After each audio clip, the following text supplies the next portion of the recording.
जी, अस्सलाम वालेकुम। अच्छा देखें, सवाल अच्छा है और इस सवाल पे मैं पहले भी बेशुमार वीडियोज़ जो है वो बना चुका हूँ।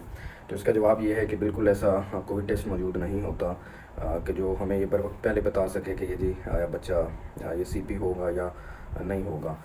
इसमें ना मैं आपको कहता हूँ, अगर आपके घर में कोई ऐसा बच्चा है जिसकी पैदाइश हुई है, जिसको जेनेटिक कोई डिसऑर्डर डायग्नोज़ हुआ है। जेनेटिक डिसऑर्डर ये होता है कि एक पैदाइशी एक जीनियाती बीमारी जो है वालिदैन से बच्चों में जो मुंतकिल होती है, उसके बारे में बिल्कुल बहुत सारी टेस्टिंग मौजूद हैं और आपके डॉक्टर उस चीज़ के रिलेटेड आपको गाइड भी करते हैं।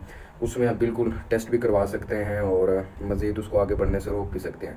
लेकिन सीपी जो है इसकी कोई अभी तक कहते हैं ना, कोई एक प्योर कोई एक काज हमें पता चले, मेन काज क्या है इसकी, वो इसकी अभी तक काज हमारे सामने नहीं आ सकी।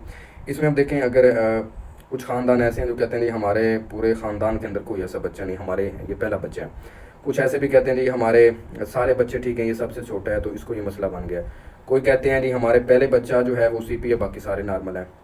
किसी का बच्चा मिड में आके उसको मसला बनता है, मतलब एक दो उससे जो बड़े बहन भाई होंगे वो बिल्कुल ठीक होंगे, जो उससे छोटे होंगे वो भी बिल्कुल ठीक होंगे, उस वाले को मसला बनता है। तो ये ज़रूरी नहीं होता। इसकी कुछ मैंने वजूहात बताई थी कि जैसे प्रोलॉन्ग डिलीवरी का हो जाना, जब आप लोग किसी अच्छी डॉक्टर के पास नहीं जाते, हमारे यहाँ पे अतायत बहुत ज़्यादा है, तो उस सूरत हाल में कोई कॉम्प्लिकेशन बन जाती है, प्रोलॉन्ग डिलीवरी चली जाती है, फिर ऑक्सीजन का बर वक्त बच्चों को ना मिलना, अगर बच्चों को ज़रूरत हो, बाद में कोई जॉइंटिस वगैरह अगर ज़्यादा मकदार के अंदर वो हो जाए, फिर जो है आप कह लें कि बच्चों को झटके लगते हैं, हाई ग्रेड फीवर की वजह से भी ये प्रॉब्लम्स आ जाते हैं। मेनिंजाइटिस यानी गर्दन तोड़ बुखार जो है मोस्ट कॉमन है, ठीक है, उसकी वजह से बच्चे को झटके लगते हैं और दिमाग मुतासर हो जाता है। एपिलेप्सी, मिर्गी के जो दौरे लगते हैं, उसकी वजह से ये प्रॉब्लम्स आ सकती हैं।